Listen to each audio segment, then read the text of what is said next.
Hi, welcome to Suchi miss channel. இன்னைக்கு நம்ம பார்க்க போகிறது சிபிஎஸ்சி கிளாஸ் 12ஓட யூனிட் 1ல் வர first poem my mother at 66 written by Kamala Das. போயம்குள்ளே போகிறதுக்கு முன்னாடி போயட்டை பற்றி ஒரு சின்ன இன்ட்ரடக்ஷன். இவங்க தான் கமலா தாஸ். இந்த போயமை எழுதினவங்க. யூஸ்வலாக ஆண் கவிஞர்களை போயட்னு சொல்லுவோம், பெண் கவிஞர்களை போயட்டஸ்ன்னு தான் சொல்லணும். Kamala Das was born in Malabar, Kerala. She is recognized as one of India's foremost poets. Her works are known for their originality, versatility, and indigenous flavor of the soil. Flavor of the soil ரொம்ப பியூட்டிஃபுல்லாக மண்மனத்தோட எழுதுவாங்கன்றதை எவ்வளோ அழகாக இங்கிலீஷில் சொல்லியிருக்காங்க பாருங்க. Children, you should learn all these jargons and use it in your writing as well as in your speech. Kamala Das has published many novels and short stories in English and Malayalam under the name Madhavi குட்டி.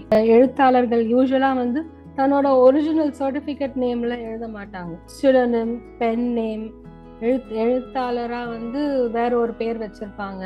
அந்த மாதிரி கமலாதாஸ் போயட்டஸும் எழுத்துக்குன்னு ஒரு பேர் மாதவி குட்டின்ற பேரில் நிறைய பிரசுரிச்சிருக்கிறாங்க. In addition to 5 books of poetry, children, ஒரு poem, ஒரு collection of poems இருந்ததுன்னா அதை நம்ம போயட்ரின்னு தான் சொல்லணும். She is a sensitive writer who captures the complex subtleties of human relationship in lyrical idiom. My Mother 66 is an example. So lyrical idiom, பாடல் வரிகள். Lyrical அப்படின்னா பாடல் நயத்தோட, இடியம் அப்படின்னா எதையும் நேரடியாக சொல்லாமல் மறைமுகமாக சொல்கிறது தான் இடியமோட வேலை இன் இங்கிலீஷ். ஸோ அவங்க டீல் பண்ணுற ஹியூமன் ரிலேஷன்ஷிப்ஸ் எல்லாம் நேரடியாக சொல்லாமல் மறைமுகமாக ரொம்ப அழகாக தன்மையாக சொல்லுவாங்களாம். அதுதான் அவங்களோட பெரிய plus point. Okay, with that introduction we'll jump start into the poem. So before we ரீடரில் இந்த கொஸ்டின் இருக்கு. Aging is a natural process. Have you ever thought what our elderly parents expect from us? So இது is a universal question and the answer is also so universal. Aged people usually undergo pangs of loneliness and need companionship. அவங்களுக்கு வயசாயிடுச்சு, ஒரு இடத்துல இருக்கிறாங்க. But நமக்கு அந்த 20 to 40 தான் சம்பாதிக்கிற வயசு. வேலைக்கு போவோம், திரும்ப வருவோம், வீட்டு வேலை செய்வோம்னு சொல்லிட்டு நம்ம ரொம்ப பிஸியாக இருப்போம். அவங்களோட உட்காந்து டைம் ஸ்பெண்ட் பண்ணுறதுக்கு ஆக்சுவலாக நமக்கு நேரம் இருக்காது. உண்மை என்னன்னா அவங்களும் அதை தான் பண்ணியிருப்பாங்க.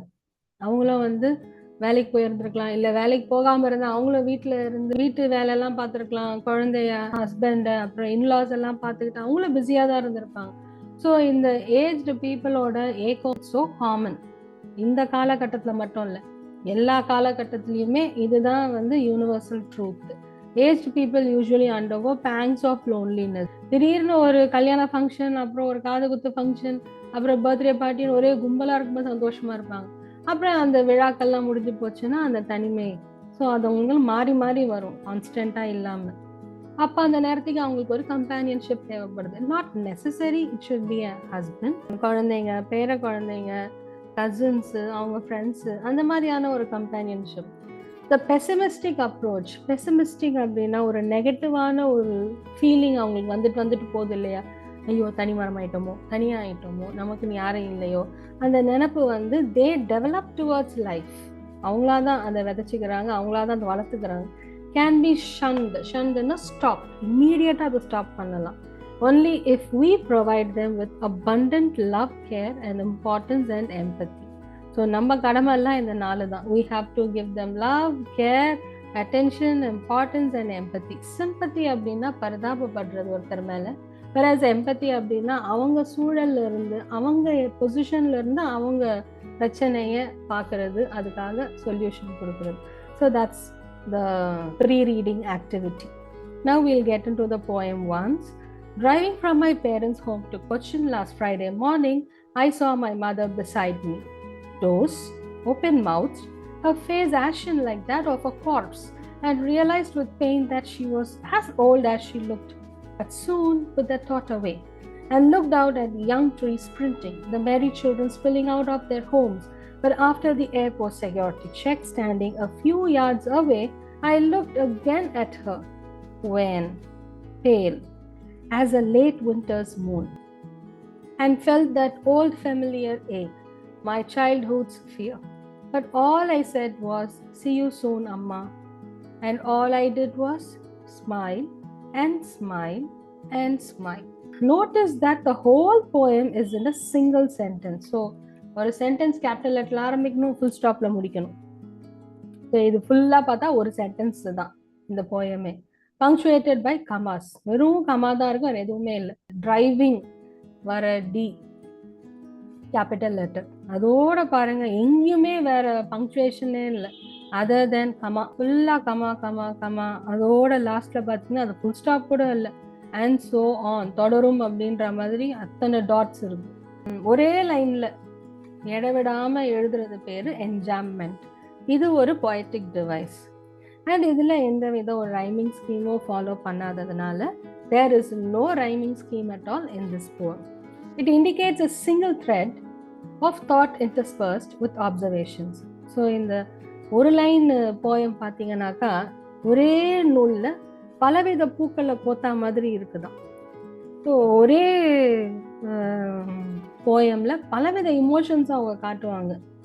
எதனால அத்தனை இமோஷன்ஸும் ஒரே போயம்ல ஒரே லைன்ல வருதுன்னா with observations of the real world. அவங்க நிறைய விஷயங்களை அப்சர்வ் பண்றாங்க. அந்த ஜேர்னில, கொச்சின் ஏர்போர்ட் போற ஜேர்னிக்குள்ள அத்தனை விஷயங்களை அவங்க நோட் பண்றாங்க.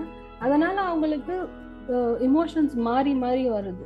இந்த போயமை பார்க்கும்போது மேலோட்டமா அம்மா பொண்ணு போறாங்க வராங்க, அப்புறம் பிரியிறாங்க, அந்த மாதிரி தான் இருக்கு.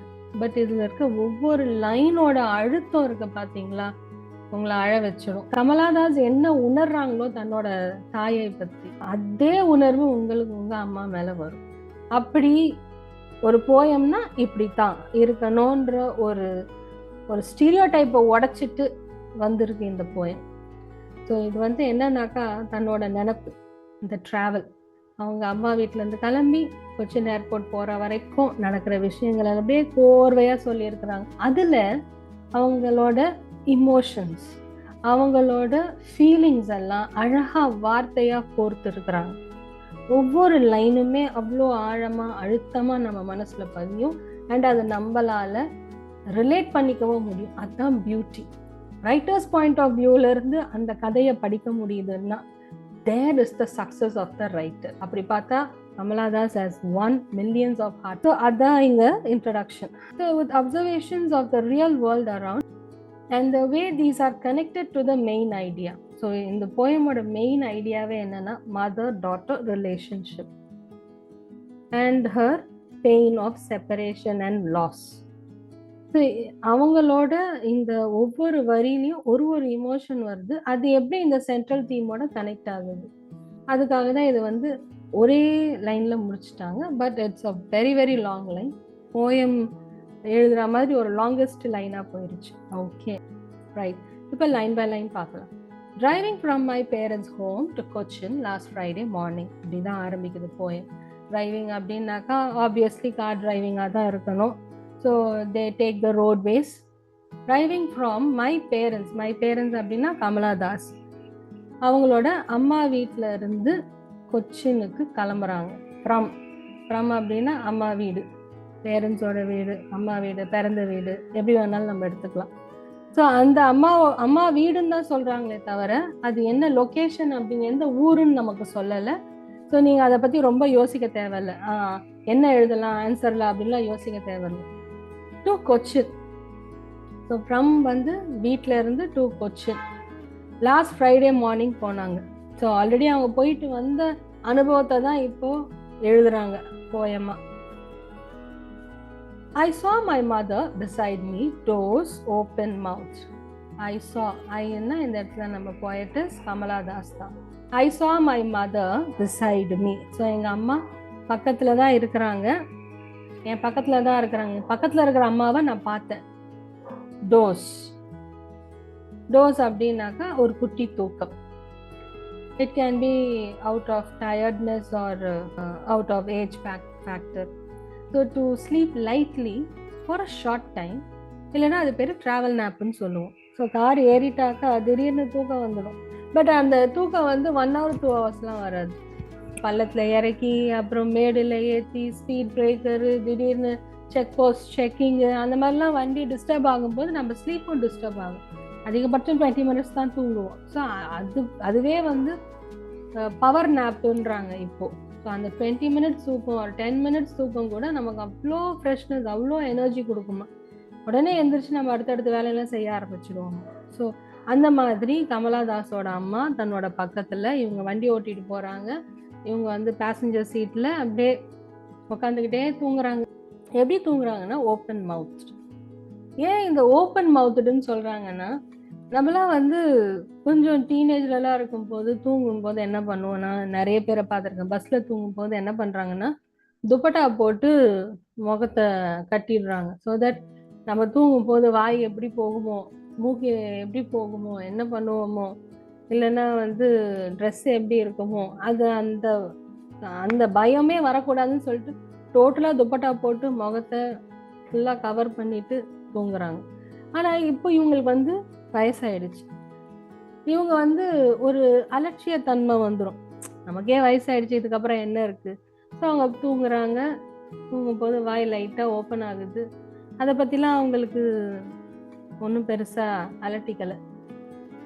ஏஜ் ஃபேக்டர் ஆகிட்டாலே நிறைய விஷயத்த வந்து நம்ம விட்டுருவோம் இல்லையா. ஒன்று ஒன்றா முற்றும் துறந்த முனிவர் மாதிரி ஒரு விஷயமா துறக்க ஆரம்பிச்சிடும்.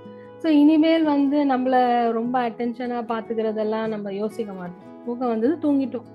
ஸோ இவங்க அம்மா இவங்க பக்கத்தில் படுத்துக்கிட்டு தூங்குறது, அப்படி வாய் திறந்து தூங்குறத பார்த்தா her face ashen like that of a corpse. So her face அப்படின்னா கமலாதாஸோட அம்மாவோட முகம் எப்படி இருக்குன்னா ஆஷன். ஆஷன் அப்படின்னாக்கா இங்கே வந்து ஆஷ் அப்படின்னா சாம்பல் தான். பட் சாம்பல் வந்து கொஞ்சம் வெளிரி போயிருக்கும் இல்லையா, ஒரு வெளிரி போன சாம்பல் மாதிரி இருக்கான் அம்மாவோட முகம். Her face turned pale, usually due to shock, fear, illness or distress.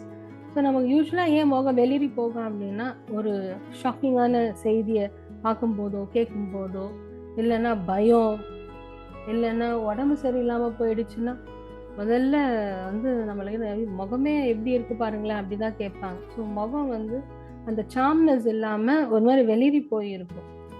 இல்லைன்னா டிஸ்ட்ரெஸ், ஆழ துக்கத்தில் இருக்கும்போது கூட என்ன இவ்வளோ சோகமாக இருக்கிறீங்கன்னு கேட்பாங்க. நம்ம சிரிச்சுட்டு தான் இருப்போம், ஆனாலும் வந்து இன்னும் இவ்வளோ சோகமாக இருக்கு, ஏன்னா முகம் காட்டி கொடுத்துடுது அப்படி ஒரு மனசில் இருக்கிற விஷயத்த.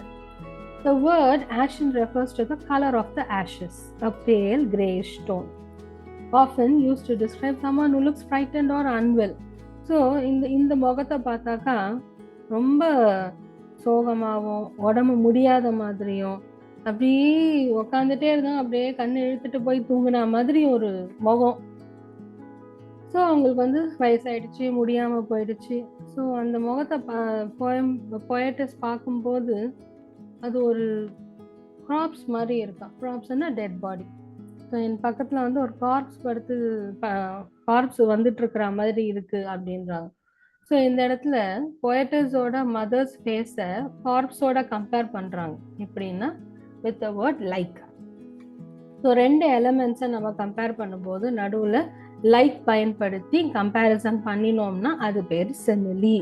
இது ஒரு poetic device. A simile is a direct comparison using the words like or as. So இந்த இடத்துல நான் as கூட ரீப்ளேஸ் பண்ணிக்கலாம். For example, her face ashen as that of a corpse. So லைக்கும் ஆஸையும் நான் யூஸ் பண்ணி கம்பேர் பண்ணனா ரெண்டு விஷயத்த, that is called as simile. உதாரணத்துக்கு ஏன் வந்து சிமிலி அப்படின்னா, லைக்குக்கு வந்து ரெண்டு அர்த்தம் வரும், போல மாதிரி. இப்போ இந்த 3 சென்டென்சஸ் பாருங்க. she sings like her mother. அவங்க அம்மா மாதிரியே பாடுறா, அவங்க அம்மா போலவே பாடுறா. ஓகேங்களா. he speaks like a flowing river. நான் ஸ்டாப்பா பேசுறத பார்த்தா அந்த ஆறு நிக்காம ஓடும் இல்லையா, அந்த மாதிரி இருக்குது இவன் பேசுறது, அந்த மாதிரி அது போல பேசுறான். they gulp the food as though there is no tomorrow. நாளைக்குன்றது இல்லாத மாதிரி எப்படி இப்படி சாப்பிட்ற போட்டு அடிச்சுக்கிறாங்க பாரு அப்படின்னு கேட்போம். ஸோ இந்த மாதிரி நம்ம கம்பேர் பண்ணும்போது we use the word like. Like இல்லைன்னா ஆஸ் பயன்படுத்தலாம். ஸோ இந்த லைனை டோட்டலாகவே நீங்கள் பார்த்தீங்கன்னா, the poet compares the mother's pale lifeless face. So இந்த முகத்தில் ஒரு ஜீவனே இல்லை, so lifeless face, to that of a corpse using the word like, which evokes fear and a sense of mortality. which evokes fear அப்படின்னாக்கா ஒரு பயம் வருது அந்த முகத்தை பார்த்தாக்கா.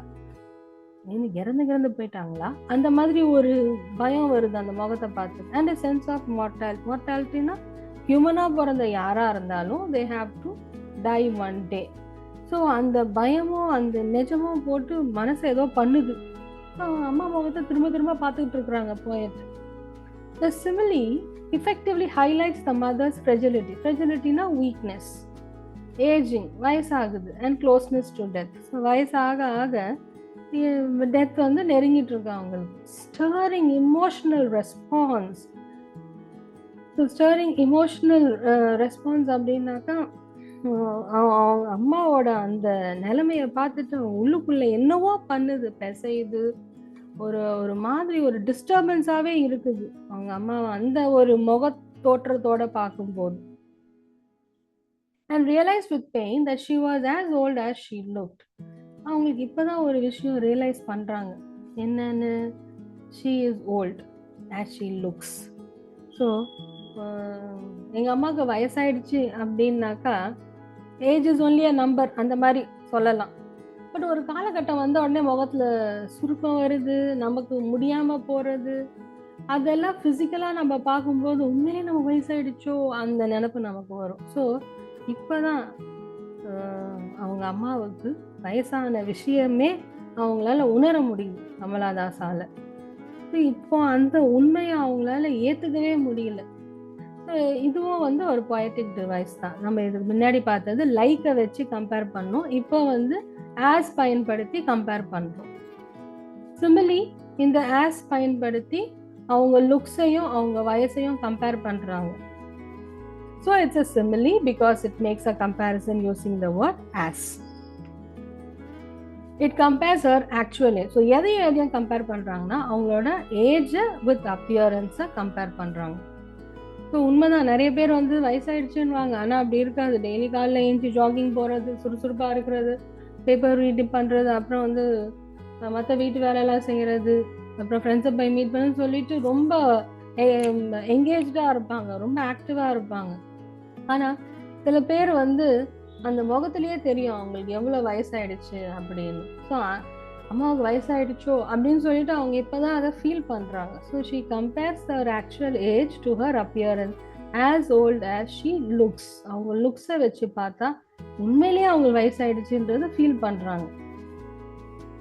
This highlights that the poet's mother now looks exactly her age. Correct? 66 வயசுன்னா அந்த முகம் அப்படி காட்டி கொடுக்குது.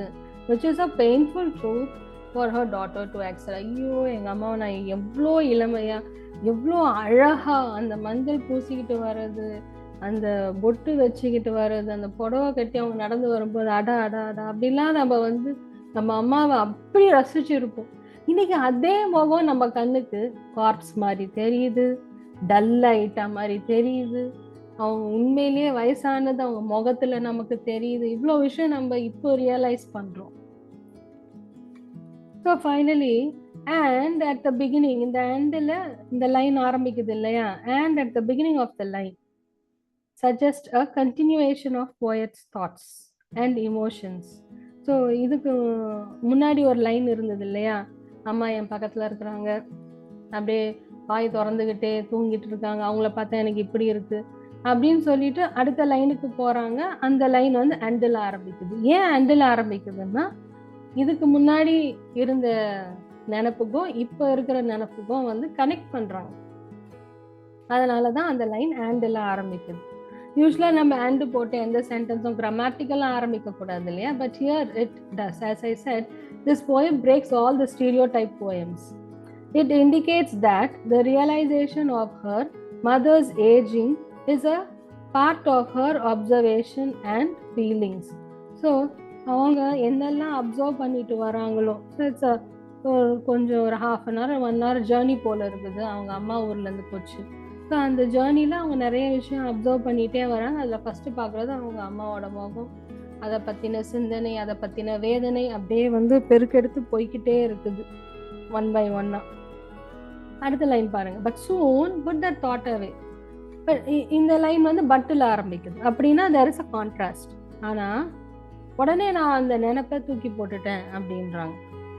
ஸோ இதை பற்றி ரொம்ப நம்மளே கூட பாருங்களேன், ரொம்ப ஒரு விஷயம் நடந்திருக்குன்னா அதை பற்றி யோசிச்சு அடுத்து என்ன பண்ணணுன்றதே மறந்துடுவோம். நம்ம அப்படியே அதுக்குள்ளேயே நம்ம மூழ்கி அதுலேயே நம்ம யோசிச்சு மனக்கவலை தான் ஜாஸ்தி ஆகும். ஸோ இப்போ கமலாதாஸ் குயிக்காக ரெஸ்பாண்ட் பண்ணுறாங்க.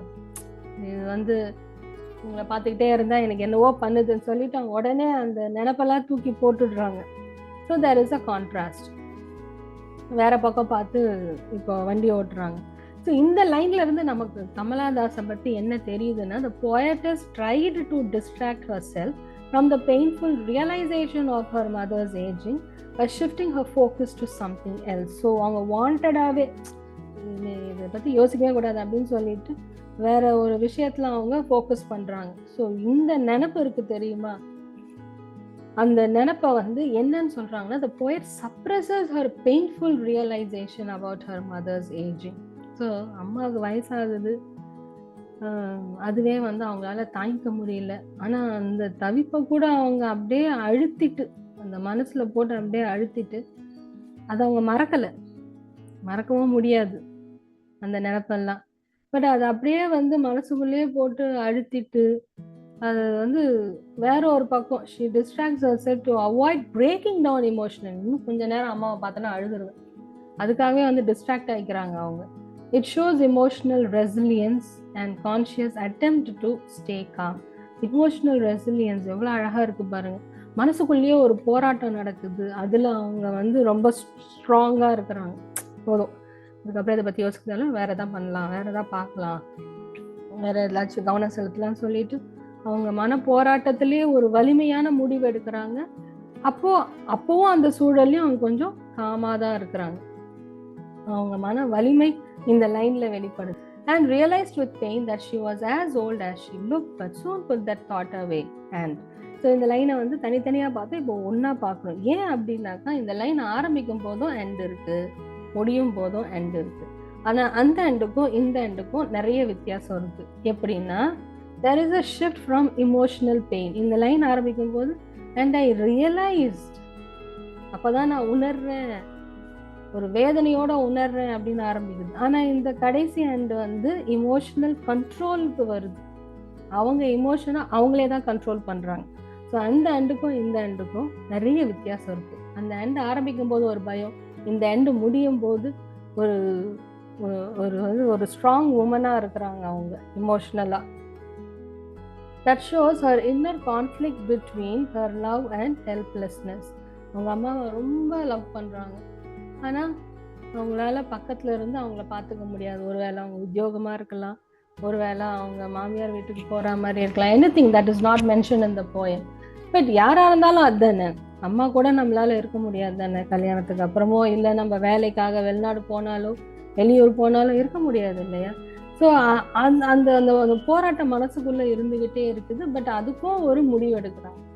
So this is the difference between two and looked out at young trees sprinting, the merry children spilling out of their homes. So இது வந்து அடுத்த இமோஷன். இது வரைக்கும் சோகமா இருந்தாங்க, இப்போ வந்து அப்படியே வேற ஒரு விஷயத்த கவனம் செலுத்தும் போது she looked out at young trees sprinting அப்படின்னாக்கா ட்ரீஸ் ஸ்ப்ரிண்டிங் அப்படின்னா வேகமா ஓடுறது, ஷார்ட் டிஸ்டன்ஸ் வேகமா ஓடுறது.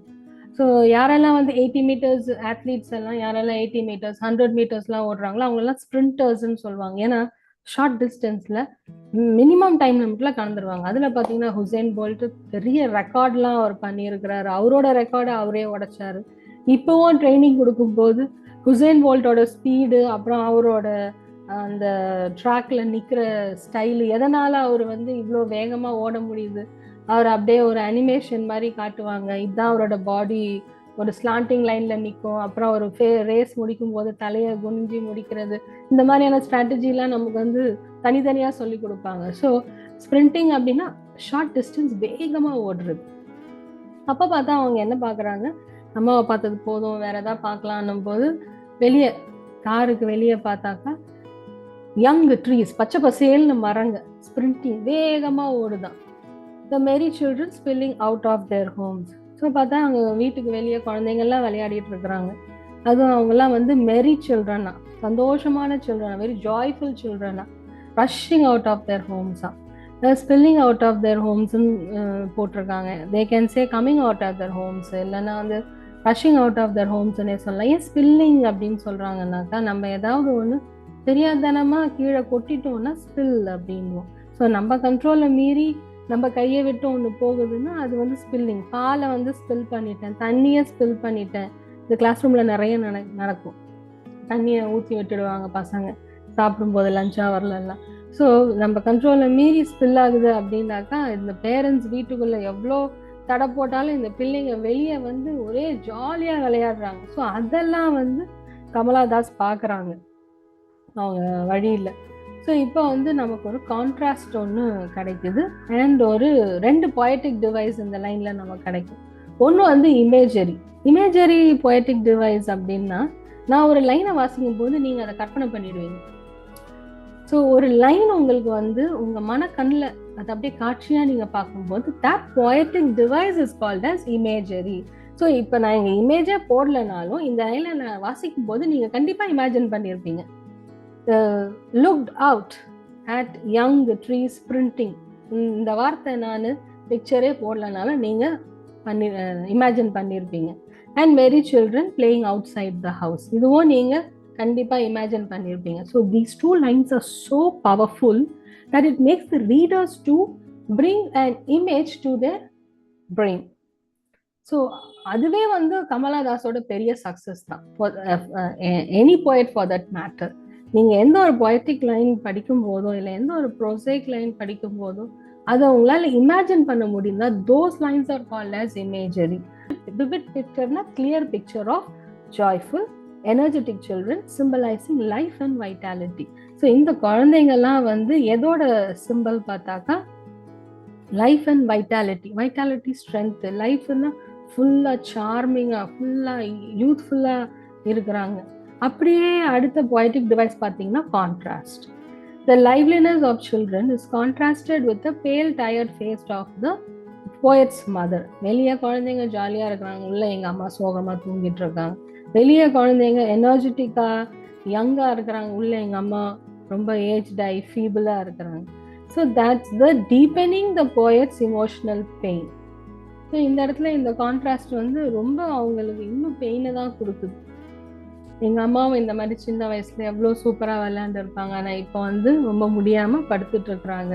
இதெல்லாம் வந்து அவங்களுக்கு அந்த நினப்பு வந்துக்கிட்டே இருக்குது. ஸோ இந்த லைன் பாருங்க, sprinting as I said, athletes வந்து ஷார்ட் டிஸ்டன்ஸ் ரன் பண்ணுறவங்கள தான் ஸ்ப்ரிண்டர்ஸு. அவங்க ரன் பண்ணுற ரேசஸ்னால் ஸ்ப்ரிண்டர்ஸ்ன்னு தான் சொல்லுவோம், ஸ்ப்ரிண்டர்ஸ் அப்படின்னு. ஸோ ஒரு பர்சனுக்கு தர வேண்டிய வார்த்தையை, கேரக்டரிஸ்டிக்கை ட்ரீஸுக்கு கொடுத்துருக்குறாங்க. அதனால பர்சனே இல்லாத ஒருத்தருக்கு பர்சனோட அட்ரிபியூட் கொடுத்தா கரெக்ட் personification தான். This is so common in literature, especially in poems. So tree sprinting அப்படின்னாக்கா இது personification. பர்சனே இல்லாத ஒரு பொருளுக்கு personified-ஆக ஒரு விஷயத்தை நம்ம திணிக்கிறோம் அப்படின்னா that's personification. So this is the poetic device in these lines. அடுத்த லைன் பாருங்க, but after the airport security check standing a few yards away. So இப்போ அவங்க ஏர்போர்ட் வந்துட்டாங்க, செக்யூரிட்டி செக்கும் பாஸ் பண்ணிட்டாங்க. இந்த இடத்துல அவங்க 2 பேரும் பிரிய வேண்டிய ஒரு காலகட்டம். ஸோ அவங்களுக்குள்ள ஒரு கேப். இது வரைக்கும் தோல் தொட்டு அவங்க அம்மா பக்கத்தில் வந்துட்டு இருந்தவங்க இப்போ கொஞ்சம் தள்ளி நிற்கிறாங்க, ஃபியூ யார்ட்ஸ் அவே, கொஞ்சம் தள்ளி நிற்கிறாங்க. அதனால் எங்கள் அம்மாவுக்கும் எனக்கும் வந்து ஒரு டிஸ்டன்ஸ் இருக்குது. இந்த லைன் ஏன் ரொம்ப முக்கியம் அப்படின்னா, this line describe the physical separation between the poet and her mother. So உண்மையிலேயே வந்து அவங்க 2 பேரும் பிரிஞ்சு தான் நிற்கிறாங்க, physical separation. The small physical gap symbolically represent the emotional and existential distance. So இந்த கேப் வந்து பார்த்தீங்கன்னா இது நிரந்தரமாயிடுமோ அந்த பயம், இந்த பிரிவு வந்து நிரந்தரமாயிடுமோ. எக்ஸிஸ்டென்ஷியல் டிஸ்டன்ஸ் அப்படின்னா இவங்க எக்ஸிஸ்ட் பண்ணுவாங்களா, நான் நெக்ஸ்ட் டைம் வந்து இவங்களை பார்ப்பேனா, இதுதான் கடைசியா அப்படின்னு சொல்லிட்டு அந்த நினைப்பெல்லாம் வருது. ஸோ இது பார்க்கறதுக்கு வந்து ஃபிசிக்கல் டிஸ்டன்ஸ் மாதிரி இல்லை, நான் எங்கள் அம்மாவை இழந்துட போறேனோ, இதுக்கப்புறம் நான் பார்க்க மாட்டேனோ, அந்த வேதனையிலே எழுதப்பட்ட லைன் இது. The fear of permanent separation due to death. So டெத்துனால எங்க அம்மாவை நான் நிரந்தரமா பிரிஞ்சிடுவேனோ, ரொம்ப தூரம் ஆயிடுவாங்களோ எனக்கு, அந்த ஏக்கம் தான் இந்த லைன்ல தெரியுது. I looked again at her, Wayne. So security செக்ல நிக்கிறாங்க, பாக்குறாங்க, திரும்பவும் பாக்குறாங்க. ஆனா அவங்க அம்மாவோட முகம் எப்படி இருக்கு? வேன் வெளியேறி போய் டல்லா பேலா இருக்கு. இப்ப இவங்க அம்மாவோட முகத்தை நிலாவுக்கு கம்பேர் பண்றாங்க. ஆனா எந்த மாதிரியான நிலா பாருங்க, as a late winter's moon. இந்த வின்டர் டைம்ல எல்லாம் பாத்தீங்கன்னாக்கா அந்த கிளவுட்ஸுக்கு பின்னாடி நிலா மறைஞ்சிட்டு இருக்கும். பிரகாசமா ஒன் டைம் ஒரு நாள் பிரகாசமா இருந்த நிலா கொஞ்சம் கொஞ்சமா தேஞ்சு ஒரு நாள் இல்லாமையே போயிடும். அந்த மாதிரி எங்க அம்மாவோட அழகும் இளமையும் வாழ்நாள் காலமும் பிரகாசமா இருந்து கொஞ்சம் கொஞ்சமா தேஞ்சி இப்போ ரொம்ப பிளர்டா ரொம்ப டல்லா இருக்குதா இல்லையானே தெரியாத அளவுக்கு இருந்து ஒரு நாள் காணாம போயிட போகுது. ஒரு நாள் எங்க அம்மாவும் இறந்துட்ட போறாங்க. ஸோ அவங்க அம்மாவோட முகத்தை லேட் வின்டர்ஸ் மூன், ரொம்ப காலையில வின்டர் கிடையாதான், லேட் வின்டர்னா பை ஈவினிங் 6-7 அந்த டைம்ல நிலாவை பார்க்கும்போது கிளவுட்ஸுக்கு பின்னாடி வின்டர்ல குளிர்ல நான் பார்க்கும்போது டல்லா இருக்கும். அந்த மாதிரி ஆயிடுச்சு எங்க அம்மாவோட முகம் அப்படின்றாங்க. And felt that old familiar ache, my childhood's fear. So and felt that old familiar ache அப்படின்னா ஏக்குன்னா வலி, ஃபெமிலியர்னாக்கா நல்லா தெரிஞ்ச ஒரு வலி. அதுவும் அது எந்த மாதிரியான வலினா வெரி ஓல்டா, பழைய வலி அது. ஆனா அது எனக்கு ரொம்ப பரிச்சயமான ஒரு வலி தான். அது என்னோட சைல்ட்ஹுட் ஃபியர் அப்படின்றாங்க. ரொம்ப சின்ன வயசுல எனக்கு இந்த பயம் வந்திருக்கு. எங்க அம்மாவுக்கு அப்பப்போ உடம்பு முடியாம போனப்போ ஒருவேளை இறந்துடுவாங்களோ அந்த பயம் எனக்கு இருந்தது. இல்லைன்னா எங்கன்னா திருவிழா கூட்டிட்டு போகும்போதோ இல்லை எங்கன்னா கடை வீதி கூட்டிட்டு போகும்போதோ அம்மா கையை பிடிச்சிக்கிட்டே போவேன். ஏன்னா அவங்கள மிஸ் பண்ணிடுவேனோ, அவங்கள விட்டு பிரிஞ்சிடுவேனோ அந்த பயம் இருக்கும். ஸோ அந்த சின்ன வயசுல எனக்கு ஏற்பட்ட அந்த பயம் எனக்கு இப்போ மறுபடியும் வருது அப்படின்னு சொல்றாங்க இப்போ. அண்ட் ஃபெல்ட் இப்போ அவங்க உணர்றாங்க. that old familiar ache, my childhood's fear. அந்த சின்ன குழந்தை பருவத்துல வந்த அந்த பயம் இப்போ மறுபடியும் வருதே. என்ன மாதிரியான பயம்? அம்மாவை மிஸ் பண்ணுவானோ, அம்மாவை இழந்துடுவேனோ, பிரிஞ்சிடுவேனோ, அந்த பயம் எனக்கு சின்னப்போ வந்துகிட்டே தான் இருந்தது, அடிக்கடி வரும். அதுக்கு நிறைய சூழல் இருக்கலாம், நிறைய காரணங்கள் இருக்கலாம். அந்த அந்த பயம் எனக்கு இப்போ நான் இவ்வளோ வயசாயிடுச்சு, இப்போ எனக்கு ஏன் அந்த பயம் வருது அப்படின்னு ஃபீல் பண்றாங்க. This old familiar ache refers to a timelessனா காலம் கடந்து recurring, திரும்ப திரும்ப நடக்கிறது, fear of separation and death, பிரிஞ்சிடுவனோ இல்ல மரணம் வந்துடுமோ, which resurfaces now. இப்போ மறுபடியும் அது அப்படியே ரீசர்ஃபேஸ்னா அந்த மேலாப்புல வந்துட்டு போகுது அந்த பயம். as she sees her mother aged and frail. அவங்க ரொம்ப முடியாம வீக்கா வயசான தோற்றத்தோட பார்க்கும்போது எனக்கு அப்போ ஏற்பட்ட பயம் இப்போ அப்படியே வருது.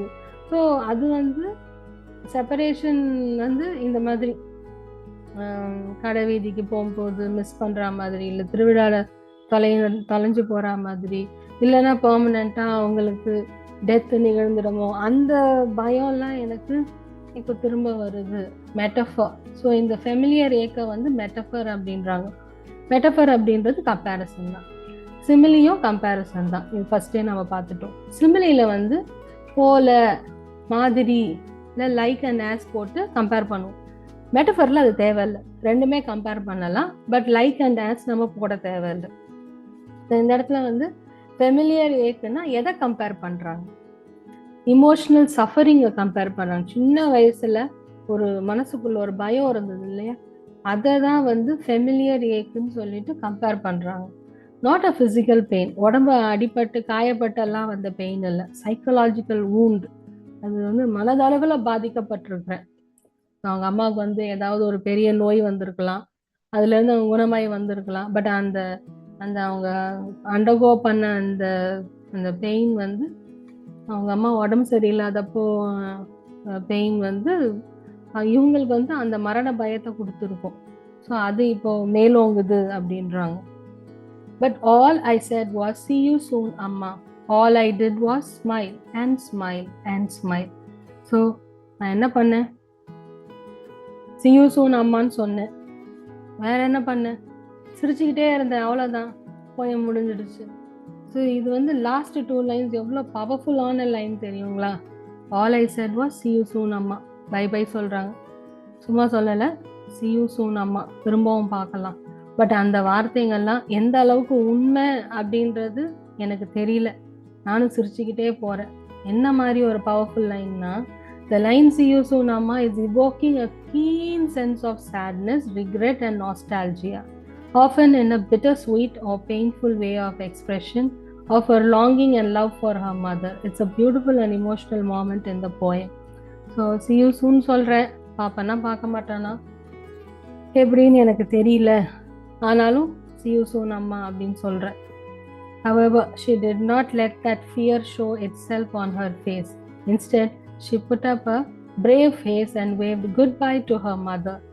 She assured her mother that they would be seeing each other again soon. And all the while, even though she was in great agony, the smile never left her face. So, இப்போ அவங்க என்ன பண்ணுறாங்க, அவங்க மன கஷ்டத்தை எல்லாம் மறைச்சிக்கிட்டு சிரிச்சுக்கிட்டே அங்கேருந்து கிளம்புறாங்க.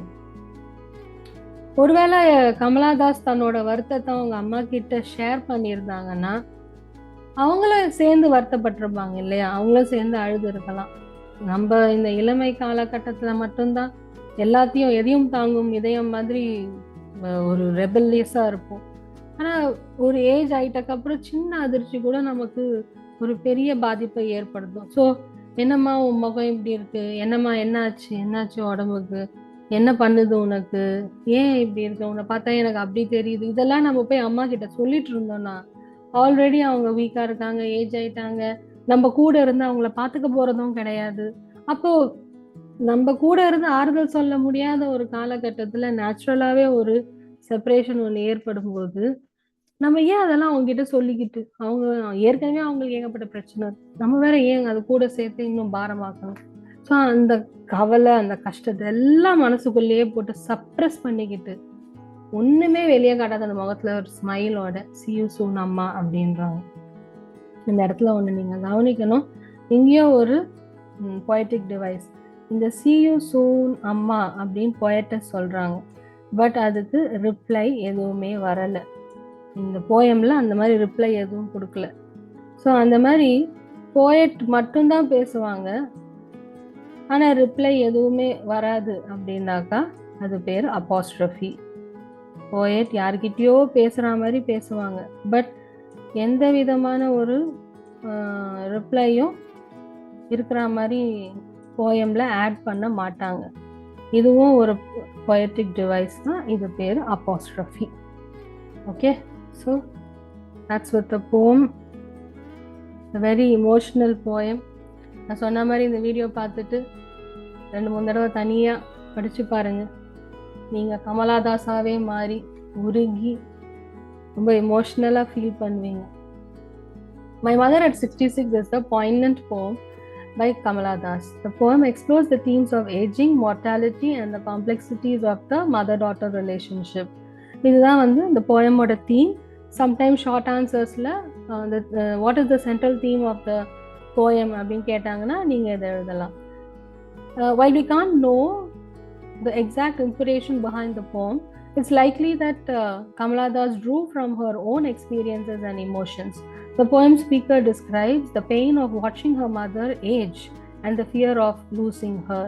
So இந்த லைனை கூட நீங்கள் இன்க்ளூட் பண்ணிக்கலாம் உங்களோட what is the central theme of the poem அப்படின்னா, the poem speaker, அதாவது the poetess describes the pain of watching her mother age and fear of losing her. இதுவும் வந்து central theme of the poem consider பண்ணலாம். The poem might be seen as a reflection of Das' own relationship and experiences with her mother and her own fears about loss and separation. So அந்த poem ஆரம்பிக்கும் போதே last Friday morning அப்படின்னு ஆரம்பிக்குது. தன்னோட சொந்த எக்ஸ்பீரியன்ஸை தான் எழுதியிருக்கிறாங்க கவிதை நயத்தில். So in that case this is the personal experience poem idu. So this poem's emotional depth and universality அப்படின்னாக்கா பிறப்புன்னு இருந்தால் இறப்புன்னு இருக்கும், make it relatable to readers who experience similar emotions. அம்மாவை ரொம்ப லவ் பண்ணுவோம், ஆனால் அம்மாவுக்கு ஒன்றுனா தாங்கிக்கவே மாட்டோம். அதுலேயும் அவங்களுக்கு டெத்து ரொம்ப பக்கத்தில் இருக்குது, அவங்க வயசாவது ஒரு நாள் என்னை விட்டு போயிடுவாங்க, அந்த நினைப்பெல்லாம் எவ்வளோ பாரமாக இருக்கும். நம்ம வந்து கூடவே இருக்க மாட்டோம், பட் அவங்கள நினைக்காத டைம் இல்லை, நினைக்காத நாள் இல்லை. அவங்கள வந்து பிரிய போகிறோம், இனிமே வந்து வீட்டுக்கு போன அம்மான்ற ஒருத்தவங்க கிடையாது, அந்த அந்த நினைப்பே வந்து நமக்கு பெரிய அச்சத்தை கொடுத்துரும். இனி நம்ம எப்படி வாழ போறோம், எப்படி சர்வைவ் பண்ண போறோம் அப்படின்னு ஒரு பாசிவ் சப்போர்ட்டாவே இருந்துட்டு இருப்பாங்க, தோ she is not physically available. அப்போ அந்த வழியை தான் வந்து இந்த போயம் ஃபுல்லாவே கொடுத்துருக்காங்க நமக்கு கமலாதாஸ். இப்போ போயம் முடிஞ்சக்கப்புறம் திங்க் இட் அவுட் சொல்லிட்டு ஒரு 5 கொஸ்டின்ஸ் இருக்கு. இந்த கொஸ்டின்ஸை வந்து வேற வேற மாதிரி கொஸ்டின் பேப்பர்ல கேட்டிருக்காங்க. ஸோ இந்த கொஸ்டின்ஸோட ஆன்சர்ஸ்லாம் நீங்கள் ஒரு தடவை பார்த்துட்டிங்கன்னா you'll have a clear idea about how to answer such type of questions. ரொம்ப முக்கியமான கொஸ்டின்ஸ் இது, திரும்ப திரும்ப கேட்குறாங்க. What is the kind of pain and ache that the poet feels. So இப்போ இந்த 5 கொஸ்டினுமே வந்து 2 மார்க் ஆன்சராகவும் கேட்பாங்க, 5 மார்க்ஸ் ஆன்சராகவும் கேட்பாங்க. What are the young trees described as printing? Sorry, why are the young trees described as printing? Why has the poet brought in the image of merry children spilling out of their homes? Why has the mother been compared to the late winter's moon? What do the parting words of the poet and her smile signify? இது வந்து ரொம்ப சிக்னிஃபிகண்டான ஒரு portion இந்த entire poem. ஏன்னா ஒரு ஒரு ஆன்சரும் ஒரு ஒரு மாதிரி இம்பார்ட்டண்ட். இது வந்து உங்களோட எக்ஸ்ட்ராக்ட் பேஸ்ட் டைப்லேயும் வரும், ஷார்ட் ஆன்சர் டைப்லேயும் வரும். இந்த why is the mother's face is compared to late winter's moon, இந்த கேள்வியை வந்து எப்படி எப்படியோ கேட்பாங்க. இதே கேள்வி கண்டிப்பாக கேட்க மாட்டாங்க, வேற வேற மாதிரி தான் கேட்பாங்க. இந்த கொஸ்டினும் ரீஸ்பிரிண்டிங், இந்த கொஸ்டினும் அதிகமாக கேட்கப்பட்டது. And those last lines of the poem, what is the importance of the last line of the poem, what is the emotional reveal of the last 2 lines of the poem அப்படியும் கேட்பாங்க. ஸோ இப்போ நம்ம இந்த question பார்த்தலாம். What is the kind of pain and ache that the poet feels when the poet sees the pale and corpse-like face of her mother, her old familiar pain or the ache returns. Perhaps she has entertained this fear since her childhood. Aging is a natural process. Time and aging spare none. Time and aging have not spared the poet's mother and may not spare her as well. With this aging, separation and death become inevitable. Very beautifully written these answers are. அடுத்த question பாருங்க. Why are the young trees described as sprinting? The poet is driving to the Cochin airport. When she looks outside, the young trees seem to be walking past them. With the speed of the car, they seem to be running fast or sprinting. The poet presents a contrast, her mother dozing and the sprinting young trees. Third question, why has the poet brought in the image of merry children spilling out of their homes? The poet has brought the image of merry children spilling out of their homes to present a contrast. So, இதில் பாருங்க, the question begins with why.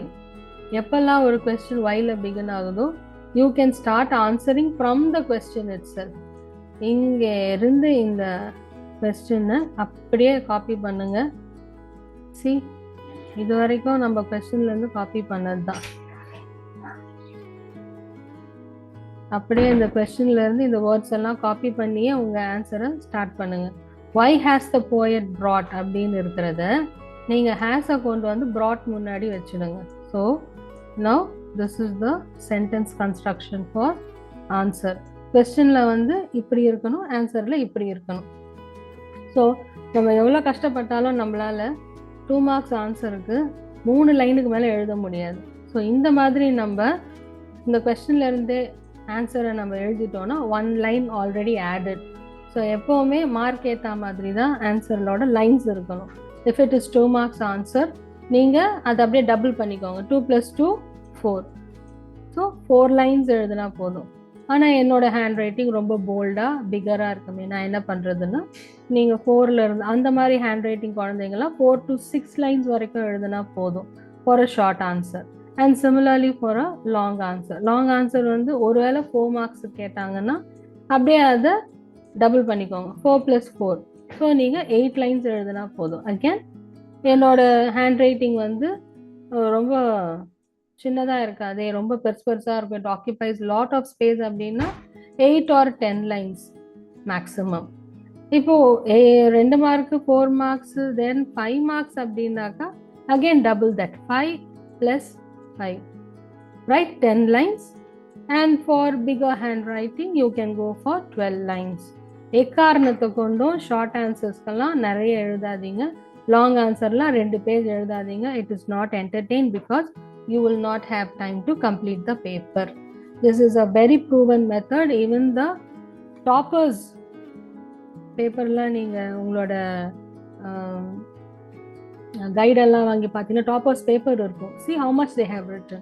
அதிகபட்சம் 4 or 5 lines தான் எழுதியிருப்பாங்க depending on their handwriting. so you also follow the same thing. நான் என் பசங்களுக்கு என்ன சொல்லுவேன்னா 2 மார்க்ஸா உங்கள் ஹேண்ட் ரைட்டிங் ஏற்ற மாதிரி count the number of lines that you are going to consume for this answer and draw a line. First line வரைஞ்சிட்டீங்கன்னாக்கா you will know, you will be mentally prepared that where you should stop the answering. so இதெல்லாம் வந்து time manage பண்றதுக்கு, so that you will have lot of time to answer the comprehension. I always tell to attend the comprehension at the last. ஏன்னா நமக்கு comprehension வந்து it's always unseen. அதை படித்து புரிஞ்சு analyse பண்ணி ஆன்சர் எழுதுறதுக்கு நிறைய டைம் தேவை.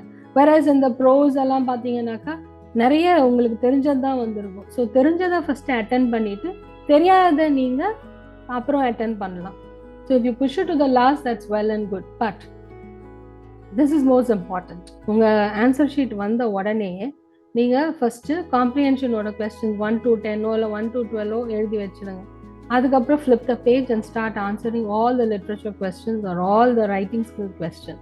அதுக்கப்புறம் நீங்கள் தெரியாத காம்ப்ரிஹென்ஷன் எழுதுங்க. பட் அப்பியரன்ஸ் எப்படி இருக்கும்னா காம்ப்ரிஹென்ஷன் தான் நீங்கள் ஃபஸ்ட்டு எழுதுனா மாதிரி இருக்கும், அதுக்கப்புறம் தான் so on and so forth மாதிரி இருக்கும். So the content is more important than what order you write. So இதை ஃபாலோ பண்ணுங்கள். this is the best tip and it has made lot of centum holders and a lot of higher marks எல்லாம் நல்லாவே score பண்ணியிருக்கிறாங்க. Okay, now back to the answer. The poet has brought the image of the merry children spilling out of their homes to present a contrast. The merry children coming out of their homes in large numbers present an image of happiness and spontaneous overflow of life. Spontaneous அப்படின்னா இன்ஸ்டன்டா. So போயட்டஸ் வந்து என்ன நினைக்கிறாங்க, போதும் அம்மாவை பார்த்தது மனசு கஷ்டமா இருக்கு, வேற ஏதாவது பார்க்கலாம், திரும்பும் போதே அவங்களுக்கு அந்த குழந்தைங்க வெளியே வர்றது தெரியுது. ஸோ அதுதான் வந்து instant change of image. This image is in stark contrast. Stark contrast அப்படின்னா நேர் எதிர்க்க, எதிரும் புதிருமா அப்படின்ற மாதிரி. To the dozing old mother whose ashen face looks lifeless and pale like a corpse. She is an image of aging, decay and passivity. The contrast of two images enhances the poetic effect. Fourth question, why has the mother been compared to the late winter's moon? எதனால அந்த poet அப்படி compare பண்றாங்க? The more you read, the better you will get the answers, children. நிறைய sources பாருங்க, நிறைய references பாருங்க, அதுக்கப்புறம் உங்க சொந்தமா எழுதுங்க. That will give a lot of confidence in attempting the questions. The poet's mother is 66 years old. Her shrunken ashen face resembles a corpse. She has lost her shine and strength of youth. Similarly, the late winter's moon looks hazy and obscure. It too lacks shine and strength. The comparison is quite natural and appropriate. The smile used here is apt as well as effective. Very beautifully written. Fifth question, the last question. What do the parting words of the poet and her smile signify? The poet's parting words of assurance and her smiles provide a stark contrast to the old familiar ache or fear of the childhood. So அவங்க சொல்றதுக்கும் அவங்க மனசுல இருக்கிற நினைப்புக்கும் சுத்தமா சம்பந்தமே இல்லை. That's called as stark contrast. அவங்க சிரிச்சுக்கிட்டே பார்க்கலாமா சொல்றதும், மனசுக்குள்ள எப்போ பிரிய போறோன்ற வேதனையும் மனசுக்குள்ள அழுதுட்டு இருக்கிறதும் வித்தியாசமா அவங்க கான்ட்ராஸ்டா இருக்குது. அவங்க நினைப்பும் செயலும் அப்படியே ஆப்போசிட்டா இருக்கு. Her words and smiles are deliberate attempt to hide her real feeling. Deliberateனா வாண்டடாவே. அந்த வார்த்தைங்க அவங்க சொல்றதும் சிரிக்கிறதும் வந்து அவங்க மனசுக்குள்ள இருக்கிற வேதனையை மறைக்கிறதுக்காகவே அவங்க அந்த மாதிரி நடந்துக்கிறாங்க. The parting words, see you soon, அம்மா, gives an assurance to the lady whose ashen face looks like a corpse. So பாப்பனா பார்க்க மாட்டோம் தெரியல, போயிட்டு வரேம்மா அப்படின்னு நினைக்கிறாங்க. பட் சொல்றது வந்து போயிட்டு வர அம்மா, அதை மட்டும்தான் சொல்றாங்க. Similarly, her continuous smiles are an attempt to overcome the ache and fear inside her heart. So these are the answers to those textual questions. Summary, as I said, I won't entertain more than 10 or 12 lines of summary. N summary எப்பவுமே ஷார்ட்டாக தான் இருக்கும். சொல்ல வந்தது மடமடன்னு சொல்லி முடிச்சிடணும் எனக்கு. My Mother at 66 by Kamala Das explores the universal themes of aging, fear of loss, and the enduring bond between a mother and daughter. இதுதான் விஷயமே ஆக்சுவலாக பார்த்தா. Bond between a mother and daughter. அம்மா வருத்தப்படுவாங்களோன்னு கமலாதாஸ் வாயை திறந்து தன்னோட கஷ்டத்தை ஷேர் பண்ணவே இல்லை. ஆனால் அம்மாவுக்கு அவங்களுக்குன்னு இருக்கிற கஷ்டங்கள்லாம் இருக்கு. ஸோ அதையும் தாண்டி இவங்களும் எதுவும் பேசலை, அவங்களும் ஒன்றும் பேசலை. But they love each other so much. The poet depicts the poet's journey to the airport with her aging mother, observing her mother's pale, lifeless face and recognizing the fragility of life.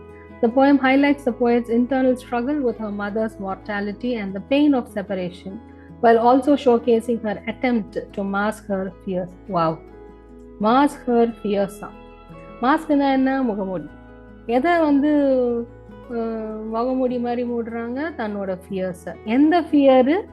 அம்மாவை பிரிஞ்சிடுவோம் அப்படின்ற fear. So அந்த அட்டெம்ப்ட்னா அதுக்கு try பண்ணுறாங்க. With a cheerful facade. Cheerful ஃபேஸ்ன்னு சொல்லலாம், ஆனால் ஃபெசேடுன்னு சொல்லியிருக்கிறான். So learn new words and start using it in your communication. That's more important. The poem explores the complex emotions of a daughter witnessing her mother's aging process. இதுக்கு வந்து ஆக்சுவலாக பார்த்தாக்கா வாட்சிங் சொல்லலாம், சீயிங் சொல்லலாம். பட் விட்னஸிங் அப்படின்னா பார்த்துக்கிட்டே இருக்கிறாங்க. The mother's aging process and the bitter sweet nature. My God, look at those words. Bitter ஒரு வார்த்தை, sweet இன்னொரு word, but they put it together. Bitter sweet nature. நேச்சர்னா என்னது? பிறப்புன்னு இருந்தால் இறப்புன்னு ஒன்று இருக்கும், அதை அக்செப்ட் பண்ணி போய்கிட்டே இருக்கணும். ஸோ அது வந்து ஒரு பிட்டர் ஸ்வீட்டான ஒரு விஷயமா. Of parting ultimately resonating with readers. Resonate அப்படின்னா ரிலேட் பண்ண முடியுது. நான் கமலாதாஸாக மாறி என்னோட அம்மாவை அந்த இடத்துல வச்சு என்னால் பார்க்க முடியுது. Resonating with readers who have experienced similar feeling of love, loss and passage of time. Very beautifully written. Children, you should also read a lot and then start writing your summary. So thank you so much for watching. If you have any doubts, anything that you want to share, there's always a comments box below.